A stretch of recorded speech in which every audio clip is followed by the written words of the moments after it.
हाँ जी, hello one, कैसे हो आप सभी लोग? सब बढ़िया जनाब। बहुत समय के बाद मैं ये लाइन कह रहा हूँ कि हो सके तो इस वीडियो को एक लाइक दे देना और अपने क्रिप्टो वाले फ्रेंड्स के साथ में ये वीडियो जरूर से शेयर कर देना। क्यों? क्योंकि आज के इस वीडियो में हम सिर्फ मार्केट की अपडेट्स और बिटकॉइन के ऊपर ही चर्चा नहीं करेंगे, बल्कि मार्केट में चल रही एक सबसे बड़ी प्रॉब्लम के बारे में भी बात करने जा रहे हैं। और ये प्रॉब्लम इतनी बड़ी है कि इससे लोग परेशान होकर लिटरली मार्केट छोड़ के जा रहे हैं, लोग ट्रेडिंग करना बंद कर दिए और हो सकता है कि इस प्रॉब्लम से शायद आप भी अभी परेशान हो रहे हो। प्रॉब्लम क्या है? 2 दिन पहले अयूब भाई, जो कि एक हमारे सब्सक्राइबर है, कि भैया देखो मार्केट अपडेट्स देना वगैरह तो सब ठीक है, लेकिन आप इसके ऊपर बात क्यों नहीं कर रहे, जो कि ये P2P स्कैम। अब हो सकता है कि आप P2P स्कैम सुनकर सोच रहे हो कि यार मैं भी इससे परेशान हो चुका था, मेरे को भी एक बार P2P स्कैम का सामना करना पड़ गया था। P2P स्कैम बहुत तरीके के होते हैं, रोजाना अलग अलग तरीके से जो स्कैमर्स है वो लोगों के साथ स्कैम करते हैं P2P के टाइम पे। लेकिन मैंने अपने अनुभव में जितने भी P2P स्कैम सुने हैं, देखे हैं, अपने एक्सपीरियंस में जितने सहे हैं, उनके बारे में इस वीडियो में आपको बताने वाला हूँ और किस तरीके से आप बच सकते हो उनसे वो भी बताऊंगा। बहुत सिंपल सा तरीका है, तो इसके ऊपर बात करने वाले हैं। जरूर से वीडियो को एक लाइक देके वीडियो को शेयर करने की कोशिश करना। सीधा वीडियो को शुरू करते हैं। और देखो, मार्केट की जितनी भी इंपॉर्टेंट अपडेट्स होती है, जैसे कल मैंने यूएस की जीडीपी का डेटा आपके साथ शेयर करा था, जैसे कि लोग नाखुश है, थोड़ा सा मायूस भरा डेटा आया है, ऐसे सारे इंपॉर्टेंट डेटा मार्केट की अपडेट्स में टेलीग्राम पर आपके साथ शेयर करता रहता हूँ, तो मस्ट टेलीग्राम को ज्वाइन कर लेना। ओवरऑल मार्केट पे आते हैं। देखो, मार्केट की कंडीशन अभी आपको थोड़ी ठीक ठाक ही देखने को मिल रही होगी, थोड़ा सा सुस्त अभी मार्केट चल रहा है। आज के दिन 2% के आसपास बीटीसी अप है, 29,400-500 के आसपास चल रहा है। सीधी बात कह रहा हूँ स्पोर्ट वालों के लिए, जिन्होंने भी 16-17 हज़ार के आसपास बीटीसी को बाय करा था, कोई डरने वाली बात नहीं है, कोई टेंशन वाली बात नहीं है। बीटीसी अभी भी कहीं ना कहीं बुलिश ही चल रहा है।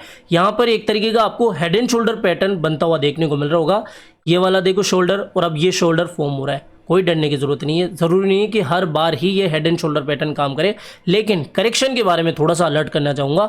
यहाँ पर जिस तरीके के मार्केट के डेटा आ रहे हैं, जिस तरीके की कंडीशन चल रही है ना भैया, यहाँ पर अगर करेक्शन आ भी जाए तो कोई बहुत बड़ी बात नहीं होगी, लेकिन 26,000 अभी मैं मान के चल रहा हूँ कि मेजर 26,000 तक ही बीटीसी आएगा, या फिर 25,000 के ऊपर जब तक आप बीटीसी को देख रहे हो बुलिश मान के चलना। ठीक है, हमेशा क्यों कह रहा हूँ, एक तो ये रीज़न आप देख लो, इतने बड़े फॉलिंग वेज का ब्रेकआउट हो चुका है और इसका टारगेट आराम से आप 38 के आसपास लेके चलो। और स्पोर्ट वालों को मैं टारगेट दे रहा हूँ कि आराम से आगे आने वाले 6 महीनों के अंदर अंदर आपको बीटीसी 40,000 तक भी देखने को मिल सकता है। ये बात इसी तरीके से मैंने आपको उस समय भी कही थी जब बीटीसी 16-17 हज़ार चल रहा था। भाई साहब बाय कर लो, 16-17 हज़ार बेकार प्राइस नहीं है, लेकिन आप 11-12-13 के चक्कर में लगे रहे और बढ़िया प्राइस को मिस कर दी। वही चीज़ अभी कहने जा रहा हूँ कि आगे आने वाले 6 महीनों के अंदर मुझे ऐसा लगता है पर्सनली, बाकी देखो प्राइस कहीं भी जा सकती है, लेकिन एक तरफा बात कर रहा हूं कि आगे आने वाले 6 महीनों के अंदर अंदर बीटीसी मुझे 40,000 की तरफ जाता हुआ देखने को मिल रहा है, या शायद इससे ऊपर भी प्राइस आपको देखने को मिल सकती है। ठीक है, तो ये बात हो गई बीटीसी की। और रही बात लॉन्ग शॉर्ट की,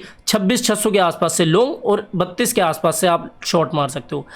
कल यूएस की जीडीपी का डेटा निकल गया है 1.1%। अब लोग सोच रहे हैं कि यार जीडीपी तो बड़ी है, लेकिन ये जो डेटा है ना वो थोड़ा सा मायूस भरा है, क्योंकि मार्केट के जो इकोनॉमिस्ट थे या फिर जो बड़े बड़े प्रिडिक्शन करने वाले हैं, उनका ये दावा था कि भैया यूएस की जीडीपी 2% के हिसाब से बढ़ेगी, लेकिन डेटा निकल के आया 1%। काफ़ी हिंदी वेबसाइटों ने भी इसको कवर करा, लाइक अनुमान से भी ज़्यादा सुस्त रही इकोनॉमी की रफ्तार। मार्च तिमाही के आंकड़ों से अमेरिका को झटका, लेकिन इस मामले में राहत। देखो सिंपल सी बात है कि इकोनॉमिस्ट ये मान रहे थे कि पिछली तिमाही का जो डेटा आया था अक्टूबर से दिसंबर का, वो 2.6% है, तो अब की तिमाही का डेटा आ सकता है 2%, लेकिन ये जो डेटा है वो बहुत कम निकल के आया है 1.1%। ये थोड़ा सा मायूसी भरा संकेत था, लेकिन अभी भी कोई डरने वाली बात नहीं है। यूएस की इकोनॉमी थोड़ी ठीक ठाक ही चल रही है, लेकिन वार्निंग हमें बहुत सारी मिल रही है कि देखो यूएस की इकोनॉमी आगे थोड़ा समय के साथ डगमगा सकती है। इवन जो पूर्व राष्ट्रपति है अमेरिका के डोनाल्ड ट्रंप साहब, वैसे इनके स्टेटमेंट्स को लोग इतना सीरियसली नहीं लेते हैं, ये बोल रहे हैं कि वर्ल्ड वॉर 3 भी हो सकती है, यूएस की जो डॉलर है वो क्रैश हो सकती है इकोनॉमी संकट में। लेकिन हाँ, इतना मैं मान सकता हूँ कि यूएस डॉलर जो है वो कहीं ना कहीं वीक होता जा रहा है। ग्लोबली जितनी भी डिपेंडेंस है ना, जो ट्रेड है, 2-3 देश अगर एक दूसरे के साथ में ट्रेड कर रहे हैं तो वो यूएस डॉलर के अंदर नहीं बल्कि उनकी अलग अलग करेंसियों के अंदर कर रहे हैं। आपको ये अपडेट्स देखने को मिल ही रही होगी, तो इससे डॉलर की जो डिपेंडेंसी है वो थोड़ी कम हो रही है और ये थोड़ा ना थोड़ा वीक होता हुआ हमें दिख रहा है। ठीक है, तो ये बात है। इसके अलावा सुबह मैंने आपको हांगकांग वाली अपडेट दी थी ना कि हांगकांग की जो एसएफसी है, उन्होंने क्रिप्टो एक्सचेंज लाइसेंसिंग की जो गाइडलाइन है उसके बारे में बोला है कि भैया मई में ये जो गाइडलाइंस है वो आने वाली है, रिलीज होने वाली है। और इसके बाद में एक और अपडेट निकल के आई कि हांगकांग के जो रेगुलेटर्स है, जो अथॉरिटीज़ है, मॉनेटरी अथॉरिटीज़ है, वो भी एक्सपेक्ट कर रही है यहाँ पर आप देख सकते हो it expect lender to work with properly licence crypto firm to help them open bank account. तो भैया अभी जैसे ही जो क्रिप्टो फर्म्स है उनको लाइसेंस वगैरह मिलना शुरू होगा, वहाँ पर ये आराम से हांगकांग के अंदर जो बैंक्स वगैरह है उसके अंदर अपने अकाउंट खुला पाएंगे, ज़्यादा उनको दिक्कत का सामना नहीं करना पड़ेगा। तो हांगकांग जो है वो कहीं ना कहीं सकारात्मक कदम ले रहा है और इसी तरीके से ये अपने आप को क्रिप्टो हब भी बना सकता है। अगली अपडेट ये भैया पॉलीगॉन वालों के लिए है और वाकई में पॉलीगॉन कोलैबोरेशन के मामले में बड़े बड़े प्रोजेक्ट्स को भी पीछे पछाड़ रहा है। अपडेट क्या निकल के आई है, गूगल क्लाउड के साथ में इन्होंने अभी कोलैबोरेशन कर लिए, Google Cloud to help accelerate Polygon's growth by new agreement. अभी क्या हुआ है कि गूगल क्लाउड ने पॉलीगॉन के साथ में कोलैबोरेट कर लिया है और अब ये इनके स्ट्रेटेजिक क्लाउड प्रोवाइडर बन जाएंगे, जिससे कि कहीं ना कहीं पॉलीगॉन को और ग्रोथ मिलेगी। तो भैया पॉलीगॉन वालों के लिए ये एक सच में पॉजिटिव बात है और हाल ही में इन्होंने एक अनाउंसमेंट भी करी थी, announcing polygon bridge for polygon JK EVM, यानी कि जीरो नॉलेज ईवीएम। और इसके बारे में मैंने आपको बताया था ना कि पॉलीगॉन जो है जेके ईवीएम ला रहा है, अब इन्होंने ब्रिज वगैरह भी लॉन्च कर दिया है। तो जिस तरीके की डेवलपमेंट, जिस तरीके की कोलैबोरेशन भी पॉलीगॉन में देखने को मिल रही है ना, पॉलीगॉन भैया नेक्स्ट बुल रन में अलग ही लेवल पे अपना झंडा गाड़ेगा। तो ये बात हो गई पॉलीगॉन से जुड़ी हुई। ताइवान से भी अपडेट निकल के आ रही है। ताइवान, अब देखो चाइना तो कहता ही है हमारा ही है हिस्सा, लेकिन बहुत सारी कंट्री इसको एक अलग ही देश में रिकॉग्नाइज करती है, अलग ही देश के रूप में रिकॉग्नाइज करती है। अपडेट क्या निकल के आ रही है, the financial supervision commission announce the banking industry trading crypto currency regulation in September. भैया ये जो है ताइवान जो है अपनी जो रेगुलेशन वगैरह है वो सितंबर में लाने जा रहा है। क्रिप्टो ट्रेडिंग वगैरह जो भी बैंकिंग इंडस्ट्री से जुड़ी हुई है उसके लिए ये रेगुलेशन लाएगा सितंबर में। तो कहीं ना कहीं ताइवान भी जो है क्रिप्टो के ऊपर अपने इस तरीके से कदम उठा रहा है। अब पॉजिटिव ये अगर रेगुलेशन ला रहा है, अब देखते हैं कि किस तरीके से रेगुलेशन होगा या कितना टफ ये रेगुलेशन लाएंगे। तो ये तो थी मार्केट की सारी इंपॉर्टेंट अपडेट्स। अब बात करते हैं P2P के बारे में। देखो P2P स्कैम्स आपने जनरली इस तरीके के देखे होंगे कि लोग आपको, अगर आप बायर हो ठीक है, तो आपको जो सेलर है वो क्या करता है कि आपसे पैसा ले लेता है और USDT रिलीज नहीं करता है। लेकिन 3 तरीके के अभी जो P2P स्कैम है ना वो सबसे ज़्यादा देखने को मिल रहे हैं। एक तो मुझे ये भी सुनने में आ रहा है कि लोगों को साइबर क्राइम का नोटिस मिल रहा है, ठीक है। अब वो सिंपल सी बात है, वो किस तरीके से होता है कि अगर आप किसी सेलर से, ठीक है, मैंने क्या कहा, मैं यहाँ पर P2P के ऊपर जाता हूँ बाइनेंस के ऊपर, और बाइनेंस के ऊपर सबसे ज़्यादा होता है, और बाइनेंस की जो टीम है ना वो इसके ऊपर ढंग से ध्यान भी नहीं देती है। कस्टमर केयर वालों से आप बात करो, बात करने की तमीज़ भी नहीं है उनको किस तरीके से काम करता है। इस मामले में बाइनेंस से बहुत नाखुश हूँ, इसी वजह से मैं P2P बाइनेंस के ऊपर करता ही नहीं हूँ। अब देखो एक तरीके का स्कैम तो मैंने भी एक्सपीरियंस किया है और वो स्कैम जो है वो मैं इस वीडियो में बहुत पहले ही कवर कर चुका हूँ। बहुत समय पहले मैंने एक वीडियो बनाया था, प्लेलिस्ट में P2P स्कैम नाम से एक वीडियो मिल जाएगा आपको। इसमें क्या होता है कि अगर आपके पास USDT है और वो आप सेल करने जा रहे हो, तो जो बायर होगा ना सामने, वो क्या करेगा, आपको एक फेक या तो फ़ोन पे या फिर एक अलग ही IMPS की इस तरीके से स्क्रीनशॉट बना के आपको सेंड कर देगा और बोलेगा कि भैया मैं यहाँ पर भेज चुका हूँ पेमेंट और अब आप USDT रिलीज़ कर दो। लेकिन वो जो स्क्रीनशॉट वगैरह होती है वो पूरी तरीके से फेक होती है और फिर आपको वो कहीं ना कहीं प्रेशर डालेगा या फिर आपको क्या करेगा, कंप्लेंट कर देगा, जिससे कि आपका जो अकाउंट है वही फ्रीज हो जाएगा। बैंक अकाउंट नहीं, जो आपका बाइनेंस या फिर और जो भी एक्सचेंज है उसका अकाउंट फ्रीज हो जाएगा। अगर इसके बारे में आप जानना चाहते हो ना तो ये वीडियो जाके देख लेना, ठीक है। आपको प्लेलिस्ट में P2P स्कैम का वीडियो मिल जाएगा। एक तो ये है। दूसरा कि ये सुनने में आ रहा है कि अगर आप USDT सेल करने जा रहे हो मार्केट में, तो जो P2P के स्कैमर्स है ना वो क्या करेंगे कि आपको जो अमाउंट है वो सेंड भी कर देंगे और सेंड करने के बाद में आपसे USDT भी ले लेंगे और उसके बाद में आपकी साइबर कंप्लेंट कर देंगे, जिससे कि आपका जो बैंक अकाउंट है वो फ्रीज कर देगा साइबर क्राइम जो भी डिपार्टमेंट है।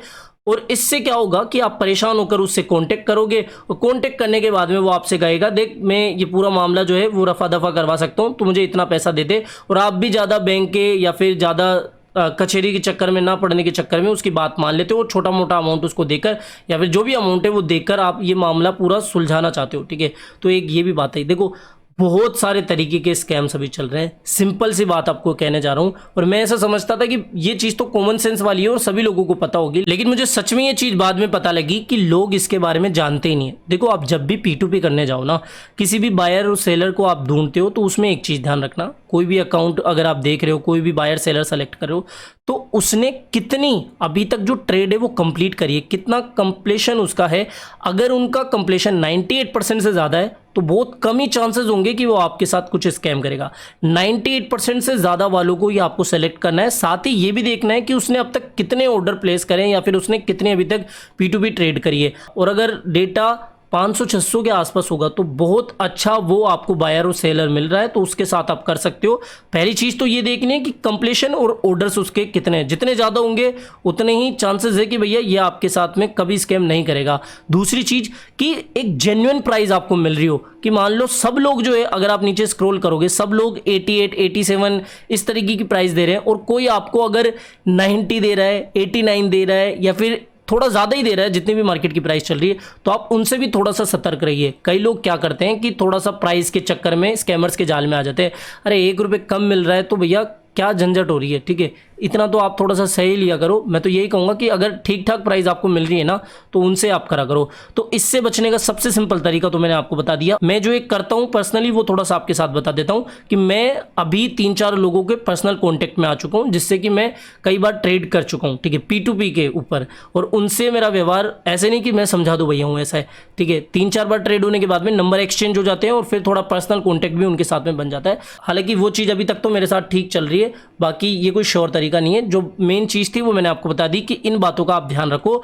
इसके अलावा अब नेक्स्ट में एक P2P का डेडिकेटेड वीडियो लाने वाला हूं, और वो वीडियो ऑलरेडी बन के तैयार हो चुका है। ब्रांड कोलैबोरेशन है, लेकिन उस ब्रांड के साथ में अगर आप काम करोगे तो 98% तक गारंटी है कि भैया वो आपके साथ में ना तो कोई स्कैम करने वाली है, और ना ही P2P के अंदर आपके साथ कोई स्कैम होगा। तो बहुत अच्छा प्लेटफॉर्म है, जल्दी अप्रूवल के बाद में 2-4 दिनों के अंदर वो वीडियो आपको मिल जाएगा, ठीक है। तो P2P का ये जो मसला था ना, वो मैंने आपको बता दिया। सबसे इंपॉर्टेंट बात कि आपको ये बस ऑर्डर्स और कंप्लीशन का ही ध्यान रखना है। बहुत कम चांसेस होंगे कि फिर आपके साथ कोई स्कैम होगा, ठीक है। और प्राइस वगैरह की बात मैंने आपको बताई दी, और ये जो स्क्रीनशॉट है ना, फेक स्क्रीनशॉट, ये भी थोड़ा बढ़ रहा है, तो इसका भी ध्यान रखो। और बाकी जो तरीका आपको बता रहा हूँ उसी से करोगे तो कोई झंझट की जरूरत ही नहीं पड़ेगी। तो बस यही था आज की इस वीडियो में। आई होप ये वीडियो आपको पसंद आया होगा। तो वीडियो पसंद आया हो तो डेफिनेटली वीडियो को लाइक करना है, चैनल आप ही के काम का, तो चैनल को भी सब्सक्राइब करके लेना है। मिलते हैं जल्दी नई अपडेट के साथ। टिल देन जय हिंद, जय भारत।